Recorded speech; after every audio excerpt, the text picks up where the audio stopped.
Wow, it says I'm live quicker than it ever did before. Um, Now, one thing I'll tell you with is YouTube is doing this, but it's got everything close up.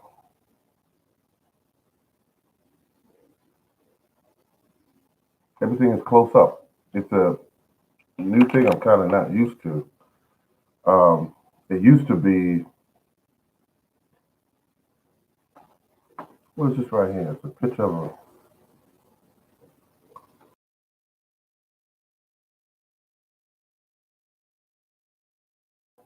yes, now you can hear me. You should be able to hear me now. I think that YouTube have upgraded it or something since the last time I've been on. Um,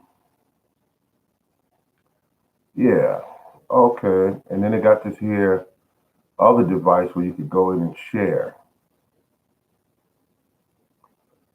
Yeah, look at this. This was never here before. It's been upgraded. Did anyone else know this? And I didn't know. Did anyone else know this? Let's see. Wow. Yeah, this was not here before.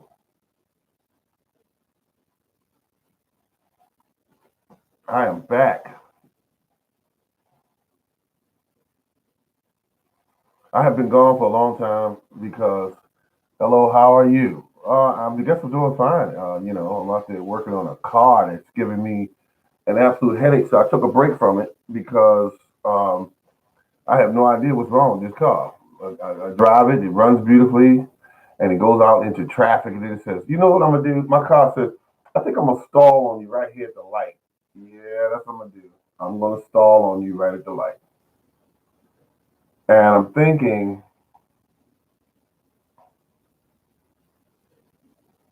I could have a clogged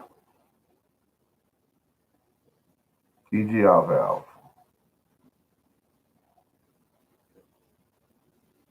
That would do it. A EGR valve.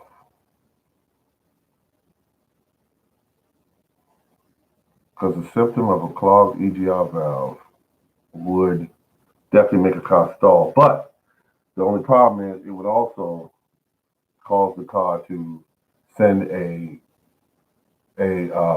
what they call it. This is called a code. Yeah, you would get a code, and I'm not getting any codes. Okay, that's sidetracked from the car there because I said cars are confusing to me. Oh, I'll fix them. Well, yeah, yeah. Some things on some things on you can mess with and get it straight. Um, but I learned something. Most important thing about a car that I learned about a car is this: is that if you roll the windows down and you cut the radio off, cut the cell phone off, because a lot of us use cell phone in traffic. I have no idea why, but we do. That's a fact. But here's what's going on. The cars today, or as well as earlier years, they'll tell you what's wrong in some cases if you just listen. And any little clunk or clink or whistle sound or anything, it's telling you, hey, I'm about to bring up some issues, uh, and I'm letting you know now that I'm going to give you some problems. And it's letting you know. So if you hear something, you go to bump and you hear clunk, clunk, clunk, or bump, or any kind of hissing sounds or squealing sounds, the car is telling you. It's saying, hey, listen, something's wrong, and it's at an early stage, so you should fix me now. Another thing I want to throw out there is something else I've learned, and it goes like this. Do you know all those friendly fluids that you have in your car? Brake fluid, power steering fluid, radiator fluid, transmission fluid. You really should. Your book might say change your oil every 3,000 miles. It may say that. And I often ask the question, what if you always change these fluids earlier than the actual set date? And then who set these dates that the car companies that make it, of course. But who are the people in it, and why would they say 3,000 miles? Would the car company actually be trying to help you save your vehicle? And the answer to that is no, because they make money when you buy new vehicles. So what if I were to change my oil? Let's say I change my oil every 2,000 miles as opposed to three. And what if the transmission says change your oil every 60,000 miles, transmission fluid, and I change it every 30,000 miles? What would happen is I would be removing dirt and deposits out of my engine before they break down, before the fluids change their function, before they gather up enough materials from my car's inner workings to cause clogs and problems. It would be easier to do them earlier. That's my thinking. And if you have brake fluid in your car, and it's old and black, and what happens is it goes down into the calipers and it sits there in the calipers, and then all that heat while you're driving just sits there and cooks and turns into what we call a gummy uh, waste material, and then it also collects water in it. And when it collects water in it, it changes the chemical balance of those fluids.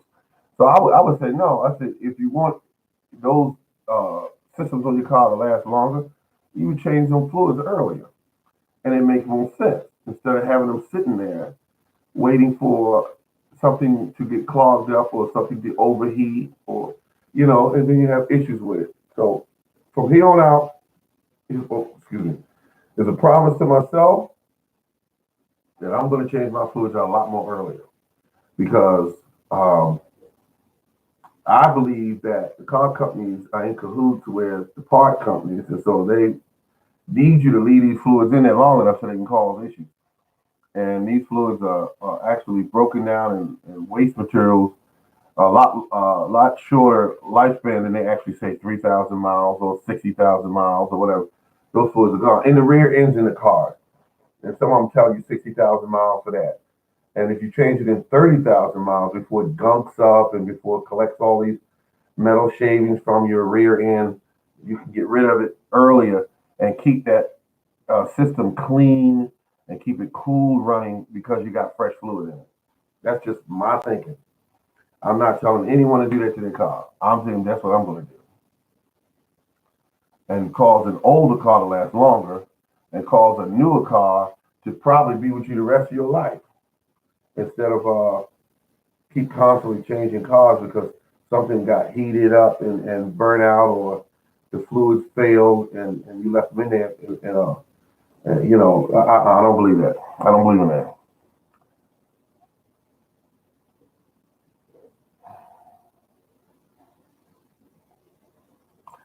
You'll never find as long as you live someone who loves you tender like I do. I just had to get that out of my system. Okay, I've been on here now for about 8 minutes and 24 seconds, and I have yet to talk about gardening.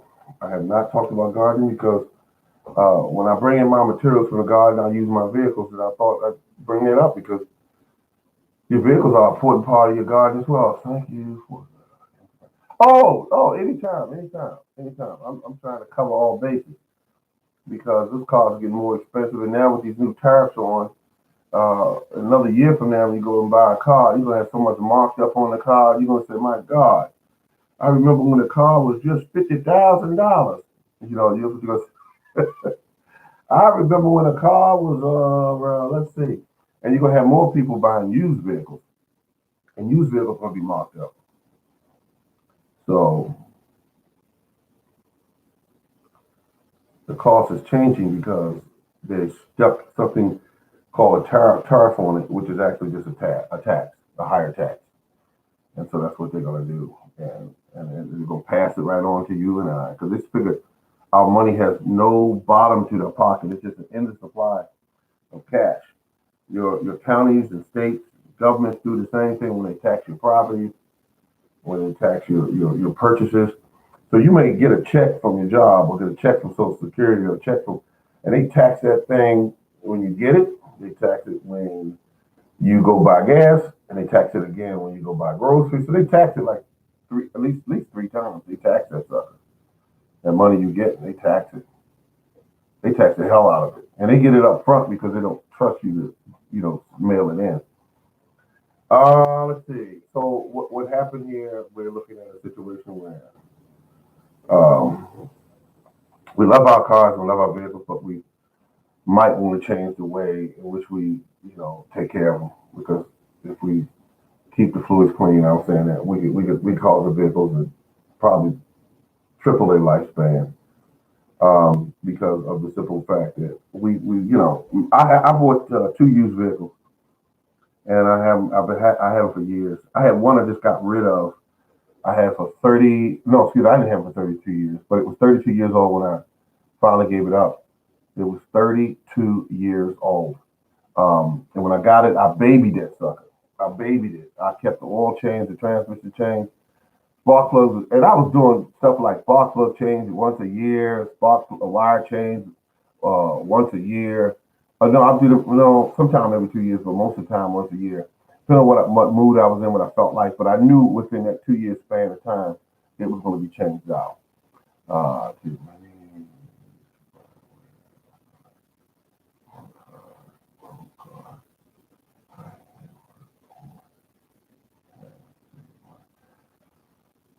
I think you're right. My car is both are older cars. One is a town car. I love the town car.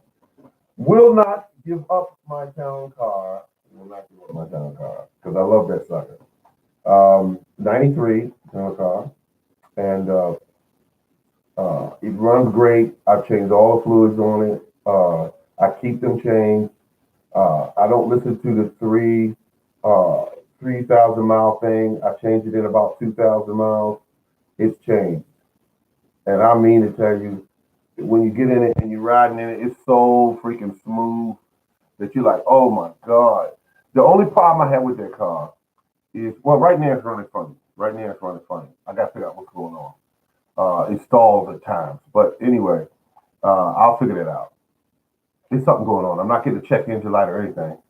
But I believe I got like a vacuum leak somewhere or something. But I will do a vacuum. I'll do a smoke test on it. That's the best way I like to diagnose my car is to run smoke through the system, and wherever the smoke's coming out, that's where my leak is. It's a lot easier to find leaks, folks, with a smoke machine. You can get them right off eBay. I got mine for.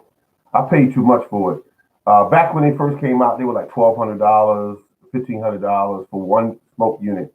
And some shops, not all of them, some shops would get those units and they would run a test on your car, and they would charge you like $100 for that test just to run smoke through the system. So I said, wait a minute, why can't I get my own? And I started looking around, and there was this one seller on there. I can't remember his name or anything, but he had them on there for $100. So I bought one quick. I was like, oh, $100. So I was telling the gentleman at work he was having issue with his vehicle, and that he should go buy a smoke machine. He got his for $50 or $55. He said, so that was crazy cheap.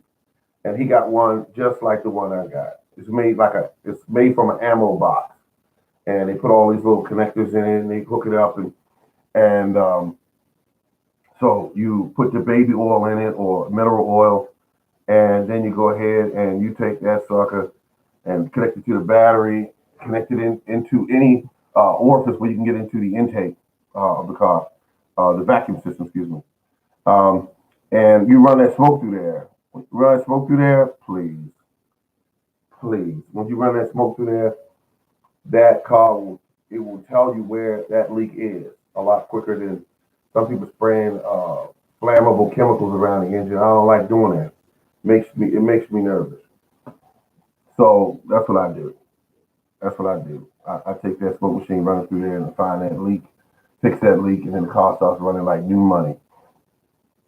And why would I give somebody $100 to run this test, and then do the work, get paid for that, when I could do the smoke test myself, find the leak, and it could be something as little as a hose that cracked off or burned off from excessive heat under the hood. And when you go ahead and fix it, you might have spent $2 for that piece of hose, $3, $5, for that piece of vacuum tube. But To each his own. To each his own. You know. So at any rate, my car's doing a little thing there, but it runs smooth. It runs smooth, but I got to figure out why is it doing this little stalling thing, um, and not showing any codes. But I will figure it out before I take it to anybody's shop. You can bet on that. I am still not used to this figure. I'm trying to figure out why is this camera that my head's so big in here. It's like a 15-pound watermelon. But yeah, I mean, so I'm having a good time taking it a little easy here, and then I go out there and mess with the car again. You know, I got a couple hours so I can mess with it. I'm going to do two tests on it today. One, it's going to be a smoke test. I already checked the battery yesterday because I buy my own battery, test it because I want to know what's going on with my battery. Some people got to run up to the dealer the dealers, and they charge you through the arm and the leg for that certain test. All I want to do is I have it's called a smart battery tester. Or it's a smart battery charger. I don't have the name up right now, but it's smart something. And you hook it up to your battery, and here's what it does. You hook it up, it tells you where your battery is. Like yesterday, I hooked it up, it showed me my battery was 12 volts. I said, why is this battery only 12 volts? Why? This is a brand new battery. It's a brand spanking new battery. Why is it only 12 volts? So I said, okay, keep that in mind. It's not supposed to be 12 volts, it's supposed to be something like 12.3, 12.5, something where that range because it's a brand new battery. 12 point something because it's being charged all the time. So anyway, I start the car up. It shows that the alternator is charging at 14.7. That's good. That's because there's a brand new alternator in there. I put it in there maybe 6 months ago. That's still considered a new. And so, and I paid about $60 for the alternator when normally you'll pay about for a car like that you pay close to you can pay $200 for the alternator without even blinking. But if you go on certain sites and get it, like I go to what's the name of this site called? It's called Rock Auto, rockauto.com, something like that. And I go there and get an alternator for about $65 with a warranty on it and all that good stuff. And then it comes shipped in the mail. You know, it's what they call a rebuilt alternator. An alternator rebuilt is just a new alternator. That's all it is. But at any rate, the unit is put in, or I put it in myself. That's what I did, say something. But I read up on everything I need to do when I'm putting it in so I don't make any mistakes. Like disconnecting the battery first on the car. When you're working on it anytime, always disconnect the battery. As long as you don't have one of them systems that will drop the computer information when you disconnect it, you want to, someone have a supplemental current running through a plug-in that goes into the cigarette lighter, and it keeps at least a charge in it so the computer has something to run on. Okay, so you'll look at all that up in your owner's manual and all that good stuff. All of that is in your owner's manual, how to do certain things. So I did the 14.7 with the alternator charger, which is beautiful. I'm gonna do another check on it today and see why that sucker was at. Why was it at? What was it at? 12 yesterday. It was at just 12. That's low for a new battery. But I'm gonna find out what's going on. I might have what they call a phantom drain somewhere. So at any rate, that's where we are. Alternators. So alternator, check that, putting out 14 point something. And then I'm also going to check for vacuum. I'm going to do a vacuum test on the car. What's the next thing? Oh, then I'm going to do a fuel pump test on the car, which is hooking a gauge up to the, it's a, God, what's that connection called? I can't remember the name of it right at this moment. I feel bad, I can't remember the name of it. But anyway, it's a connection underneath on the fuel rail. I can't remember the name of it right now. Connect that in, cut the car on, see where the fuel pump pressure is at. And I'm supposed to, on a town car, be getting anywhere from 30 psi to 40 psi. So go there, then accelerate a couple of times to see how far down it bounces when it. Because if you're not getting the correct fuel pressure, you can cars will act certain ways. Changing out your air filter is very, very crucial because if you don't do that, your car doesn't get the proper amount of air in, and the computer starts doing certain things to compensate for that. And you don't want your car burning too much gas. A lot of times you buy cheap fuel filters, I mean air filters, get it right, air filters, cheap ones or dirty ones, and then your car start burning more of the liquid. You know, so there we go. So I use the cars to bring things back and forward to my garden. It is crucial that I have them running correctly. This year I'm putting in a crop of kale, and I'm putting in a crop of also collard greens. Collard greens. That's what I want to do. And collard greens are my favorite, and so is kale. Sometimes I even mix them together when I cook them, and they make me happy, and they taste so good. Many spots.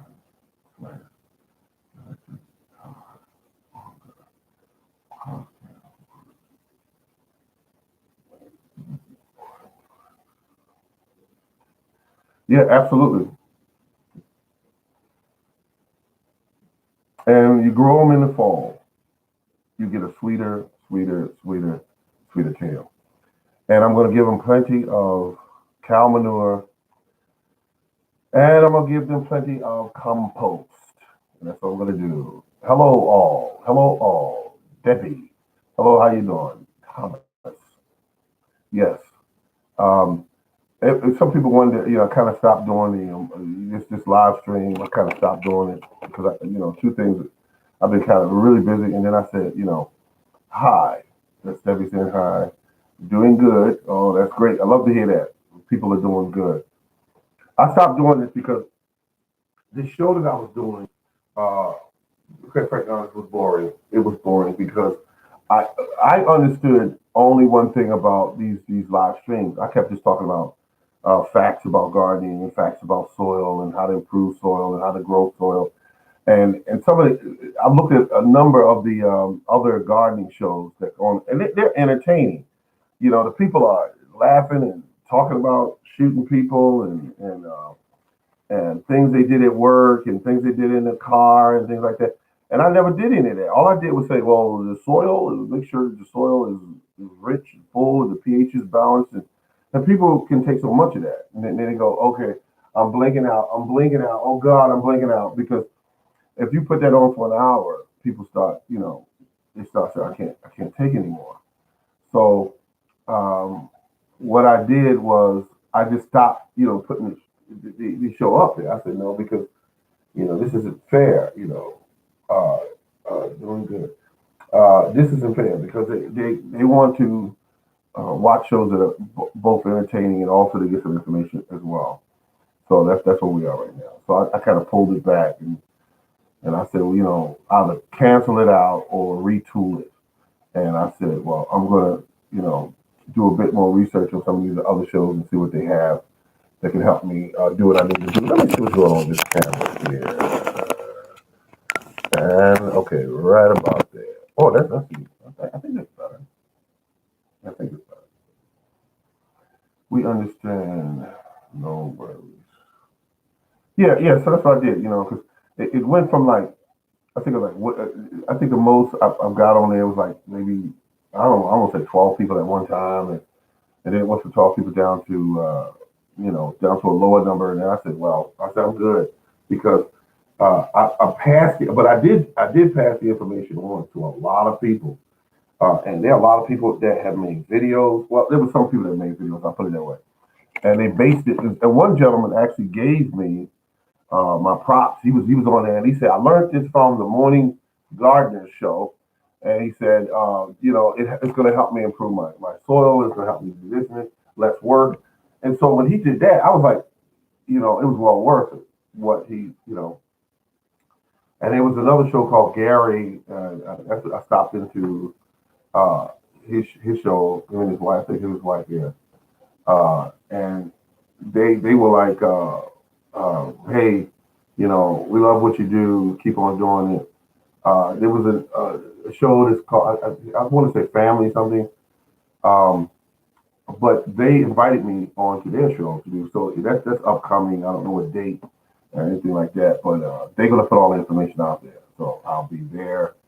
And I will be talking about, how to improve your soil. And the reason why I do that, like I said before, you grow your soil. Don't worry about the plants. The plants take care of themselves once you get the soil right.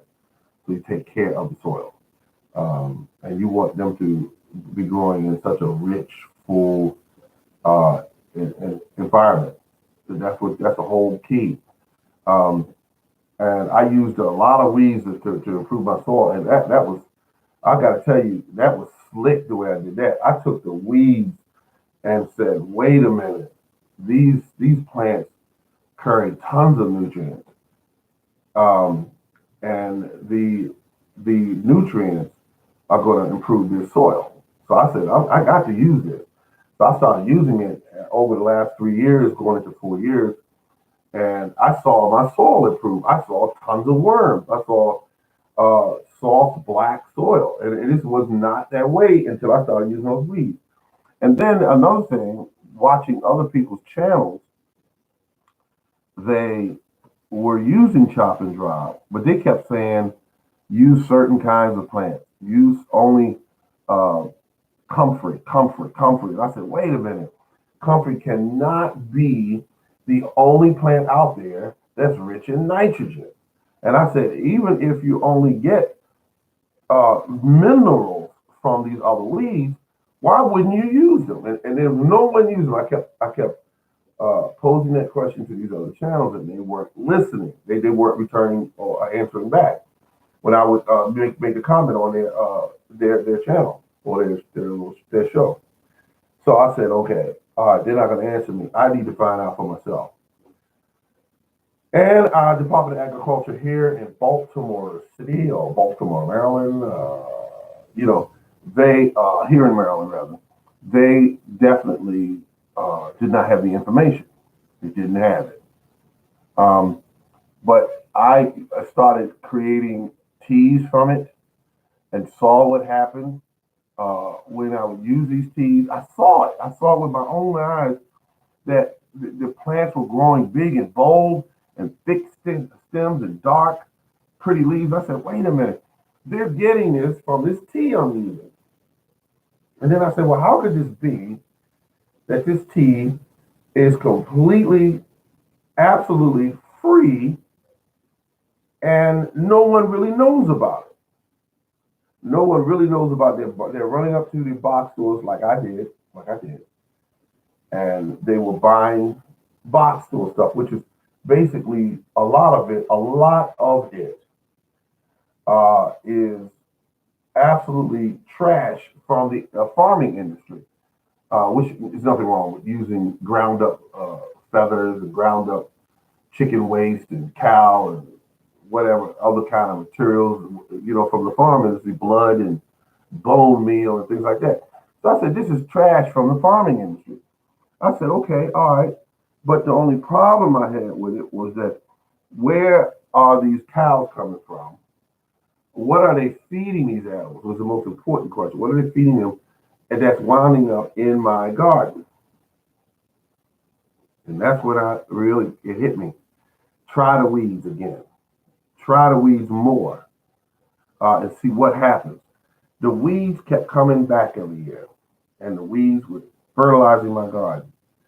This year, I had some of the prettiest peppers I've ever seen grown in that garden. Pretty, pretty peppers. And this right here was grown on my tree.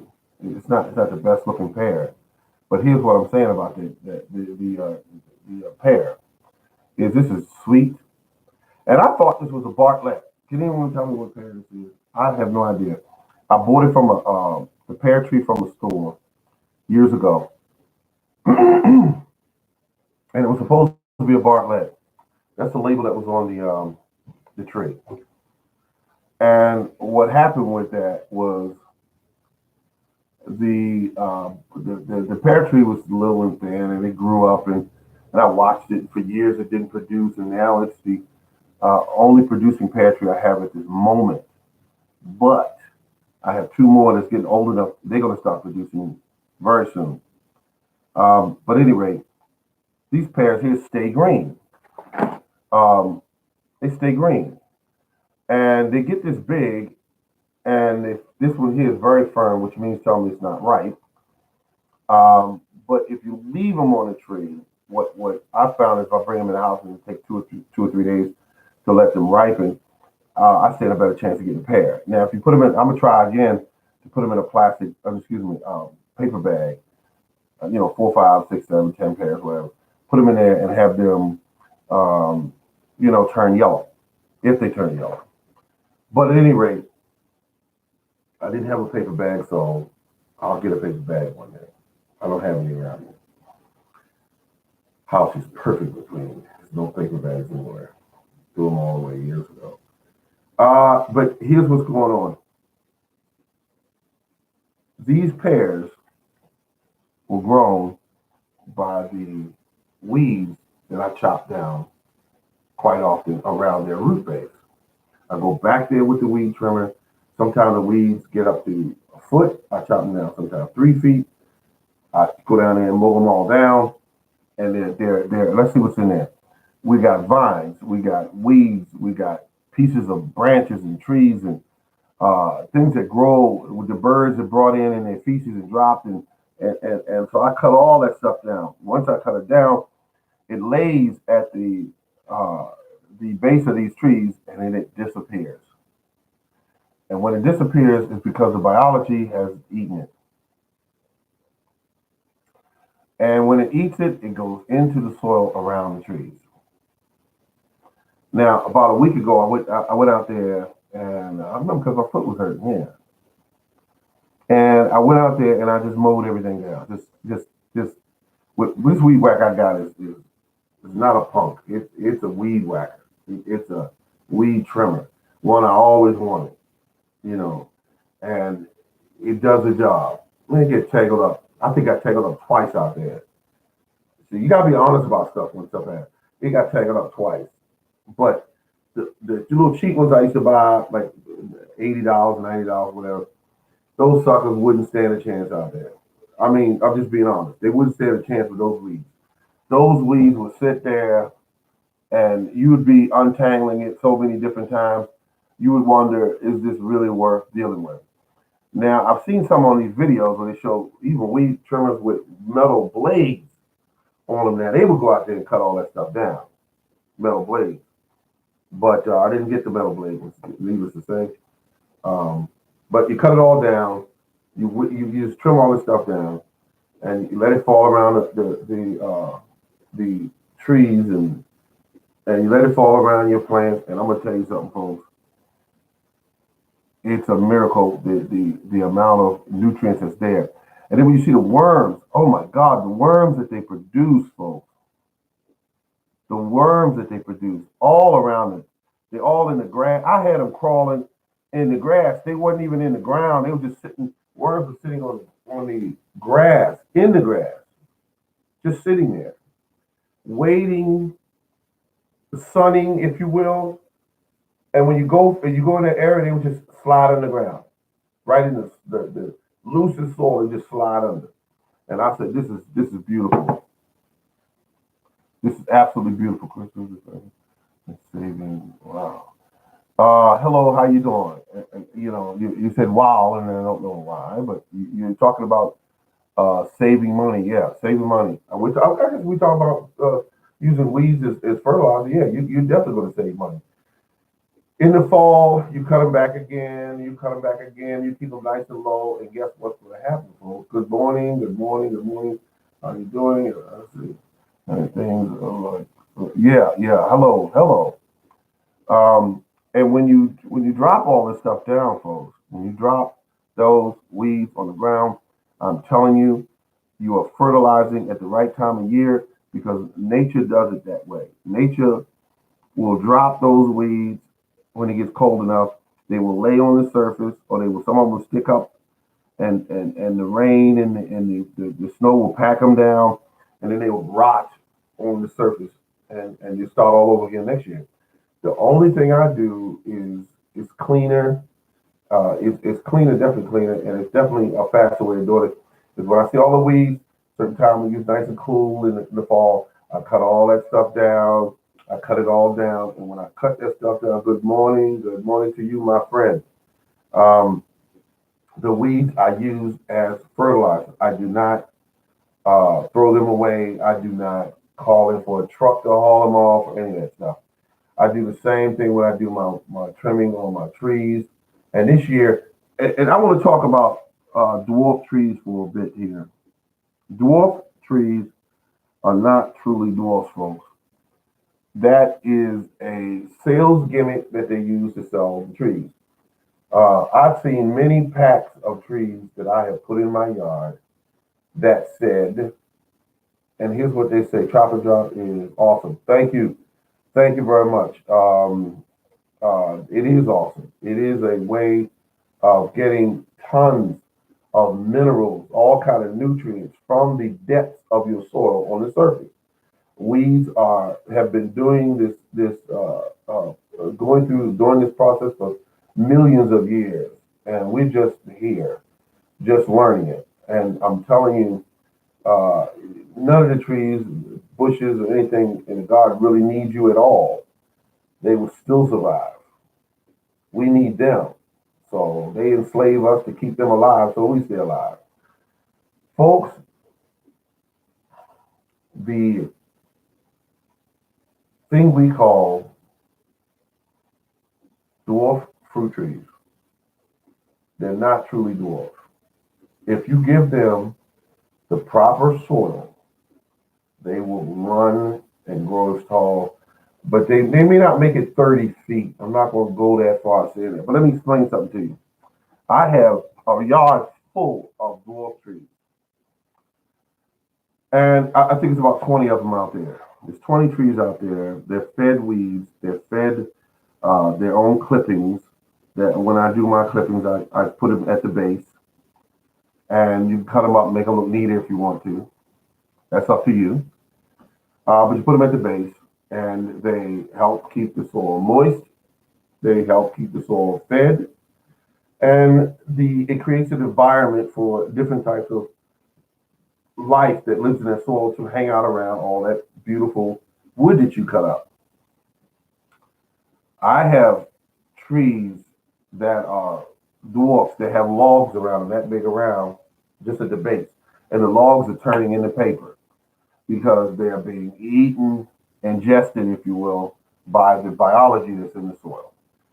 Now, if you don't think that that's going into the soil and enriching the soil, then you need to go back and start learning this stuff all over again. But what happens is the soil feeds the plant, and the soil is also fed by the biology that's in it. So I have dwarf trees that on the pack it says will grow anywhere from 8 to 10 feet. I have dwarf trees out there that are 20, 21 feet tall, all because all because of the soil. My soil is rich now that I started. Now, so I said now because in the beginning it was just a clay soil. It had nothing really. I mean, it would grow some weeds, so it had enough to do weeds.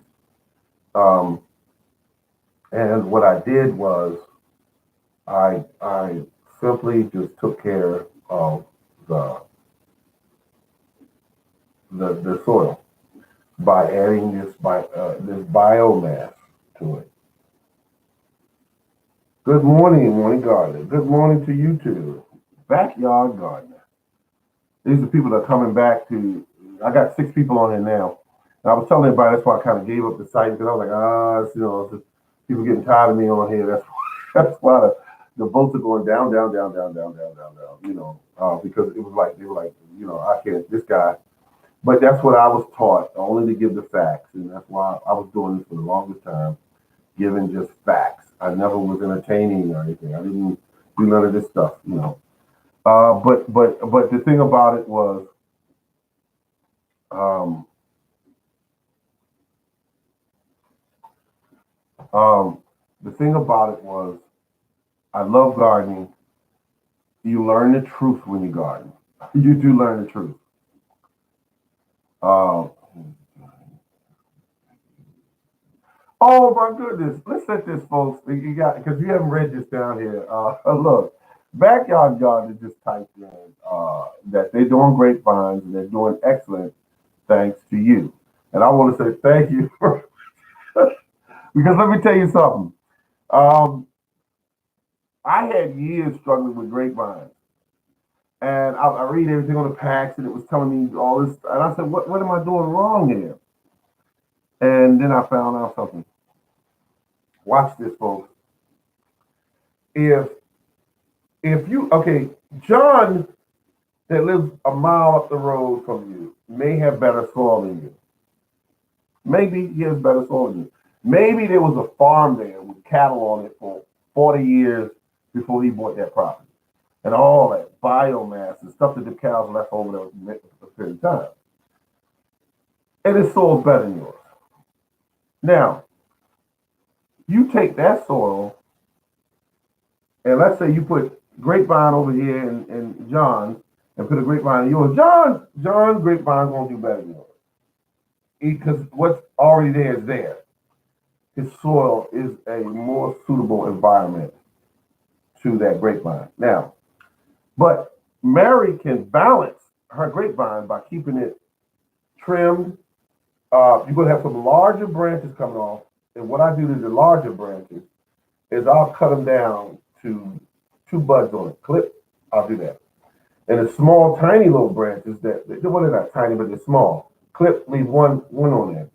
And I even grow mine on stakes, but you can grow them on a regular, trellis with the arms on it. But folks, must tell you this: when I did that, and I understand what they mean by keep the ground fed, because all I did, I piled up weeds at the base of it. I piled up pieces of wood and things like that. And I'm gonna tell you something.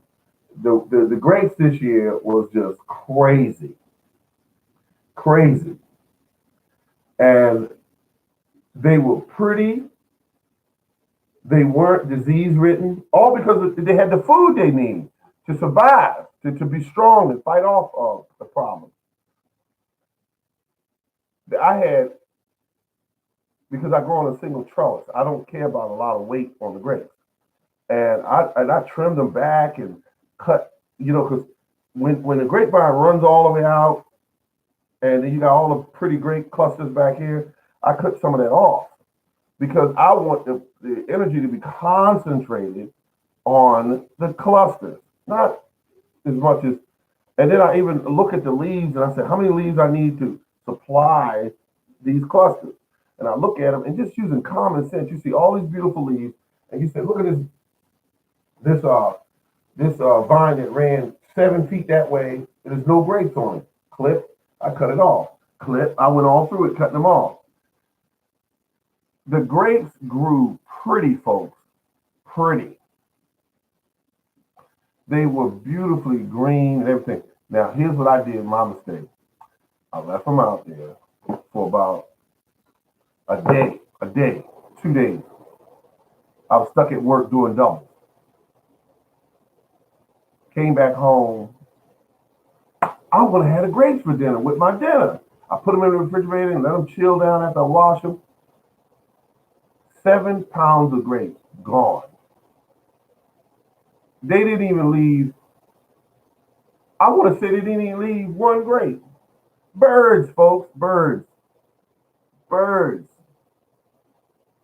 I tasted 2 grapes off of that plant, and I knew. I said, they sweet. We'll give it about one more day, and the sugar's gonna be perfect in them. The birds also knew that. They knew when the sugar was perfect, and they ate all the grapes. And I said to myself, "Oh well." That's all I said. I wasn't mad about it. I just said, "Oh well." But I was amazed how they stripped that thing down to, and it didn't damage the plant. It was just all the grapes were gone, all of them. Every grape was gone, and I couldn't believe it. And then I said, "Okay, well, it happened." Next year, if you plan on keeping these grapes, throw a bird net over these grapes. And that's it. And so that will be an option that I have, which I knew about, but I didn't, figure they'd eat all the grapes. I figured they'd eat some of the grapes. Maybe, yeah, some of the grapes, but not all the grapes. And all it took them was 1 or 2 days. Well, yeah, 1 or 2 days to cook. So they cleaned them out. And they did the same thing with the blueberries. They just wiped them out. Um, so now the birds have learned where they can come get food at in this location. And it's at my house. It's at my house. So I will be investing in some bird netting because I'm getting a lot of flack from the old lady. Old lady. She's saying, if you want to keep them, why don't you get a bird nest? I mean, the bird netting. And I said, well, I'm gonna see I'm looking into it, and I never get it. So this time around, I get it. But anyway, it's beautiful having this environment where you can see all these birds are fighting and threatening me when I come around my own plants because they don't want me near them. Um, I will get more pears once the two pear trees next to me start blooming. I mean, next to this other one start blooming. Then, because right now it's delivering on its own, and it's delivering some pears, and it has gotten massive, folks. That tree can get over close to 25 feet tall, because a pear tree has a tendency to want to grow up straight, and that's what it wants to do. So I will clip that back. I will clip that back. But I just got a couple pears on it still. I took these off on because these were like the biggest ones. And so I took them off and I said, I'm going to eat these for breakfast. I ate one and it was pretty good. It was pretty good. Yeah. Folks, it's a beautiful thing. It really is a beautiful thing. Let's see what we got here. My grapes is doing excellent. Thanks to you. No, not just tired of you. Oh, thank you very much. Not tired of me at all. I'm gonna tell you something. It was brutal because I saw shows on that were getting like 200 views. I mean, with 200 people on there watching it, and I understand. I said, wait a minute, what are they doing? I said, what? How are they broadcasting the show? Are they? Do they have a different setup than I have? Or because it was like a lot of people watching them. And I thought it was a great deal. I mean, I don't know how long they've been on the air, but I was delivering all of this information, and people were telling me in the comment section of my videos that they were doing better, or that they never thought about it that way, or using a manure fork that they discovered it is a great tool to use when you're trying to loosen soil as opposed to flipping all the soil around and lifting with a shovel and tote that bale and all that. I hate the shovel for that now. I use my shovel for other purposes in my yard. Planting a tree, for instance. Planting a blueberry bush, a bush, for instance.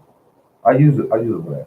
But that daggone manure fork, you can't beat it. You cannot beat it. It is incredible what it does. And I like that. Loosens the soil up, aerates the soil, and allows the soil to allow all this air into it. When you pluck through it with that with that fork, all these worms come up out of nowhere, and it's just crazy, folks. It's crazy, and I love it. I actually love it. So that being said, I'm gonna keep on doing what I'm doing, and I'm thinking about doing this show again. I am because I got people on here right now saying that you do good, you do good. So keep us in mind. We're still watching. Um, the fall is coming up. Please do something for fall, folks. Put something in the ground. Put something in the ground. The economy is down the crapper. Our Republicans and Democrats are fighting each other tooth and nail and not trying to get anything done. And these are some of the cream of the crop, the best educated. They went to some of the finest schools and they're educated in how to fight with each other with words and not get anything done. So that being said, we're going to have to concentrate more on feeding ourselves, storing as much water as possible. Because here in Maryland, we're still stuck with this thing called rain tax. They actually charge us for rainfall. The other thing is the water system for years that the Maryland government here, to my understanding, has stolen money, and it is not allowed money to be held back or saved or stored for infrastructure like plumbing, that sort of thing for the city. So now they're recouping more monies, getting monies from the residents here in Baltimore City, which is running our water bills through the roof.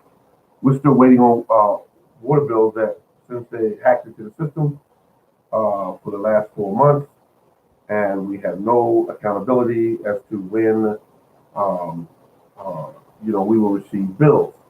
And they also told us, oh, believe me, these bills are going to be very high, folks. So when you see them, don't run and hide because they're coming for you. So that being said, is that I am, I always kept water stored on the side of the house. Those 55-gallon plastic drums, I got 100 gallons. That's not a lot, but I guess if I had to upgrade it to 200 or 300 gallons, I could do it in a flash because I have the knowledge on how to do it. 3/4 inch PVC, couple of clean drums from the soda companies or different food companies, and you do that, and you are looking good, and that's how that works. So you always keep a ace in the hole.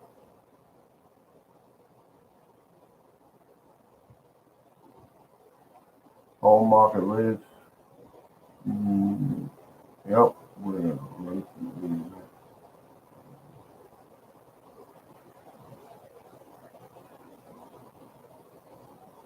I'm telling you, folks, it's incredible. It's incredible. Gardening is always a good thing to do.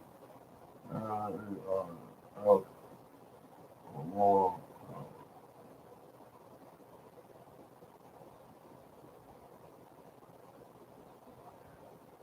Yeah, Alpha more power, Alpha more money. They are here to survive, and they're doing it. They're making sure certain that they keep all the medical coverage plans because they got the best coverage plans on earth. A lot of the politicians. Um, they're not worried about that. They've been worried about protecting that and not allowing you and your kids to get in on that. So they're taking care of their families, and they're saying whatever they can say in front of that camera, that microphone, to keep you in the dark. Because if you want to look at the reality of it, all you got to do is look at where the money's going, and then you got to look at another thing. Look at your county or state, and just look at it, and ask yourself if the job's being done. And if you answer no, then somehow this person is doing like most people do on their job, is they just skating by and they keep their job. Then when the voting time comes around, these people come out of the woodworks and they're telling everything under the sun to keep their jobs. Just like any hustler would be to tell you whatever they got to tell you to keep their job. And then after they get reelected, then they disappear for another 4 or 5 years, whatever they do. It is so tiresome. It's so tiresome even talking about it. They are here to stay, and they mean to stay. Oh, let's see, folks. So we got the gardeners that are growing their own food. They're doing good. Oh, and by the way, I put some beautiful, beautiful uh, tomatoes away yesterday. What I did is I blanched them and I put them just little cherry tomatoes. But I'm gonna tell you what I did, folks. I blanched them and then I put them in a sandwich bag and I put them in a deep freezer. I will make a sauce from them. Yes. Um, but I planted the tomatoes thinking that I had planted. Um, they're called brandy wine. And then I remembered there was another plant that I put in the ground called Delicious. Called Delicious Tomatoes. Delicious. Cat knocked over. I deal with them on my property too.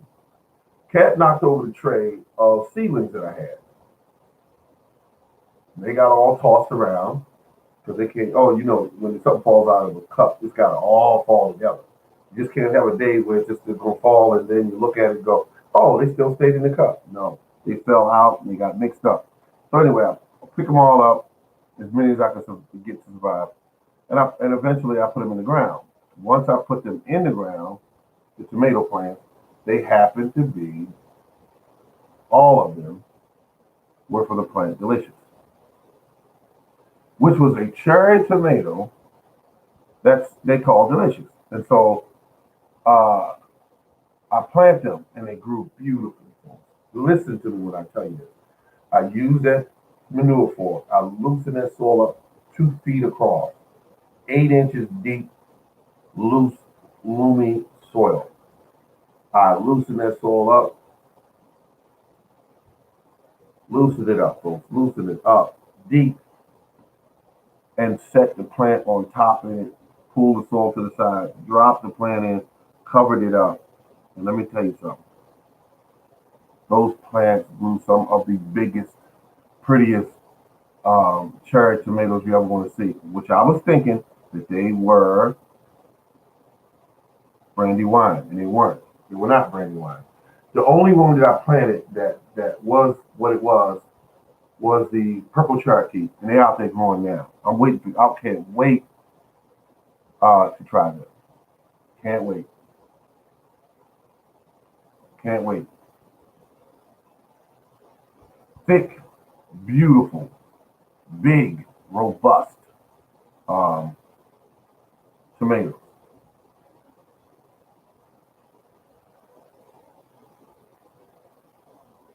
Yeah, what are you thinking about? Excuse me. I was thinking about them. They look so pretty, they look so healthy. I looked at them, I said, man, look at them. I said, they look great. And that's it.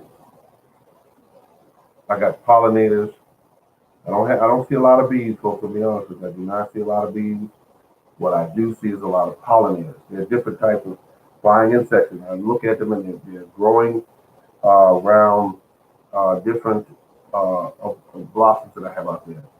Um, I grew my okra, changed my mind because before I looked around, they were all oversized. And I said, oh my goodness. All I missed was like a week or something looking at them, and they were all oversized. So what I'm going to do is I will have plenty of okra seeds for next year. And I like to grow, and the okra seeds that I've had for the last 6 years, and they're the same seeds, which means they are adapted to that soil. They know that soil, and when you put them back in that soil, they just grow because they already know the soil. They don't have to familiarize with the soil. They already know. They already know what the game plan is. But they grew.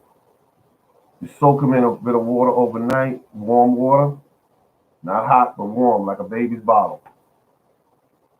And the next morning you bring them out, you sprinkle those puppies across the ground, and folks, they do their own deal because they know what to do.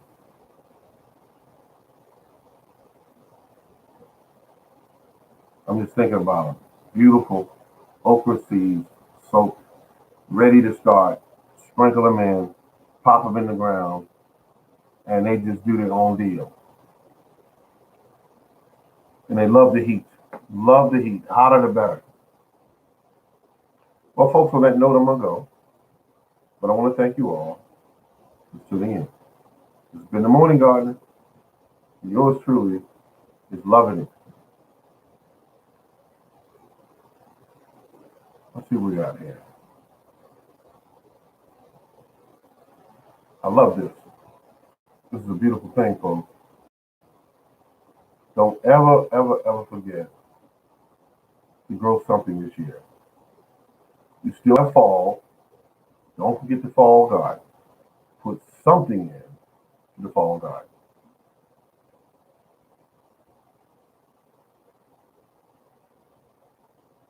Absolutely.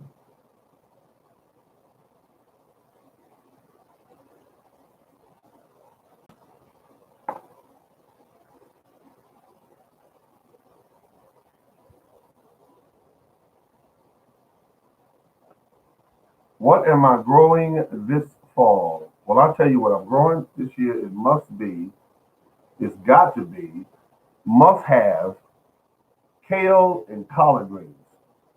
And I'm looking possibly to add something to that list because I do have some other items that I could add to the list. But there must be kale and collard greens. Must be because I love a big pot of collard greens, kale. Sometimes I mix them together and I add smoked turkey to it, and it's just incredible. It's just incredible, and I love it. Um, it is so healthy to eat. The plants are beautiful, so that's what I'm going to do. And actually a lot better in some cases planting in the fall. You have less insect pressure. You have less hot days to work out there. Um, and and they'll grow all the way up until the frost, and then sometimes they'll grow actually past the frost through the winter, and then come back and try to come back in the what do they call it? They'll try to come back in next year. But at any rate, I'll leave them in the ground, and then they produce my seeds for next year. Once they get about 2 years old, they'll produce my seeds, and I love growing my own seeds. My plants might actually also be crossed with each other, which doesn't bother me at all. At first, I just keep them separate.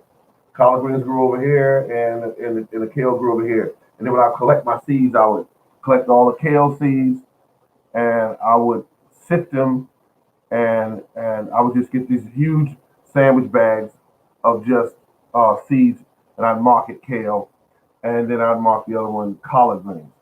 Um, but I use one of the baby swimming pools where I would put it down and break off the plants and kind of ruffle them in my hand. And all of these millions and millions and millions of seeds would fall in this swimming pool. And then I would remove the husk because there's so many husks on top. You just remove those. And then you start pouring nothing but millions of seeds into these plastic bags. And when you do that, you label it and date it, and you are actually sitting on top of money, and you're sitting on top of groceries. Is what you're doing. You're sitting on top of groceries because that's all you're doing is collecting groceries. I mean, and you find out what works in your garden, and you stick with that. And kale and collard greens work well. Tomatoes work well in my garden. And the best growing fruit on my property happens to be at this time. It happens to be grapes and pears. They're the number one. And apples, they do all right, but last year, I said squirrels ate some, um, lots of bugs ate them. And so, and I said, this year, spray on a dormancy spray, which is a natural spray. I use like a neem oil or something like that, and spray it on them and keep some of the bugs off through the winter. Keep them, the numbers back. Um, the cherries, they grow well. Spraying the ground with a natural spray it's a worm that comes out of the ground at a certain time. He climbs up the tree, and he buries himself inside the blooms of the cherries. And then when they hatch out, they're in every cherry. I have had that happen. Now this year, I grew bags and bags and bags and bags of cherries and did not have any worms in them because I used this method. Okay, folks, this has been the Morning Garden. Thank you very much for tuning in. I appreciate every last one of you. And I'm going to leave now to go out and work on the car. So can I get some more information? Thank you and have a great, great day. Remember to keep on growing.